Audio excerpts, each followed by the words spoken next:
పెరికిట్ నుంచి scene scene పెరికిట్ scene రాజకీయ party ఆయన చెప్తాడు, ఆయన చెప్పినా నేను చెప్తా. చెప్పు చెప్పు.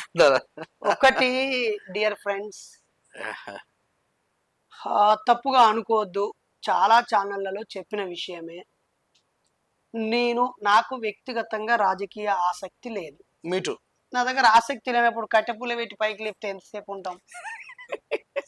ఆసక్తి ఉంటే ఎగిరెగిరి దొరుకుతాం, అందుకోవాలని చూస్తాం.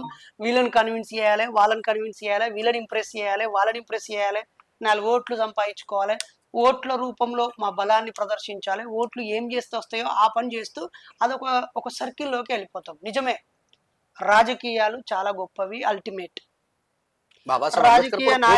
రాజకీయ నాయకత్వం మాకంటే ఎక్కువ పని చేయగలదు, నేను దానికి కూడా అంగీకరిస్తాను.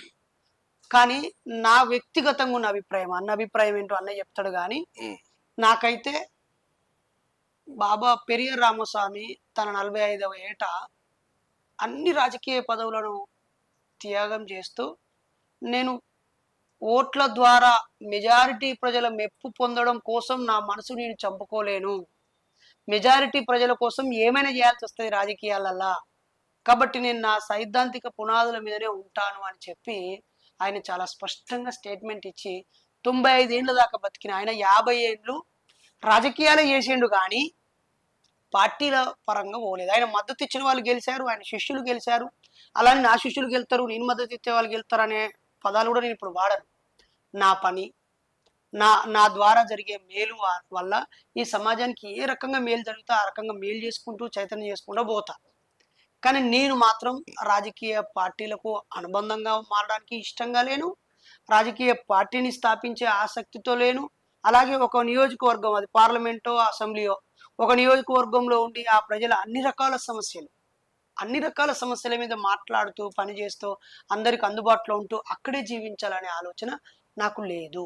ప్రధానమైన అంశం ఏంటంటే, ఒక పార్లమెంట్ ఏరియాలోనో, ఒక అసెంబ్లీ ఏరియాలోనో, ఒక ఎమ్మెల్యే గానో ఎంపీ గానో ఎలక్ట్ అయిన తర్వాత కర్ణాటకలో ఎవరికైనా అన్యాయం జరిగింది, మన పూర్వం ఉన్నటువంటి ఆలోచన ప్రకారం ఎవరికి అన్యాయం జరిగినా మనం విస్తృతమైనటువంటి ఆలోచన విధానం కలిగిన వాళ్ళం కాబట్టి కంపల్సరీ అక్కడికి పోతాం.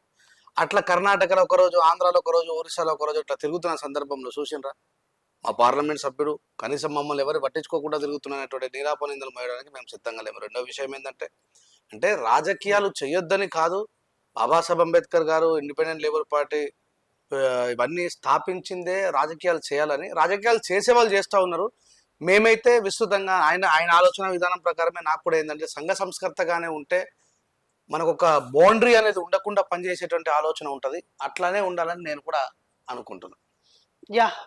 100% అన్నతో నేను ఏకీభవిస్తున్నా. అంటే మేము ఏదో ఒక పార్టీలో చేరగానే ఎమ్మెల్యే అయిపోతాం, ఎంపీ అయిపోతాం అనే భ్రమ లేదు. అలాగే మేము పార్టీ పెట్టగానే లక్షలాది మంది, వేలాది మంది మా వెనకాల వస్తారనే ఆశ, నమ్మకం మాకు లేదు.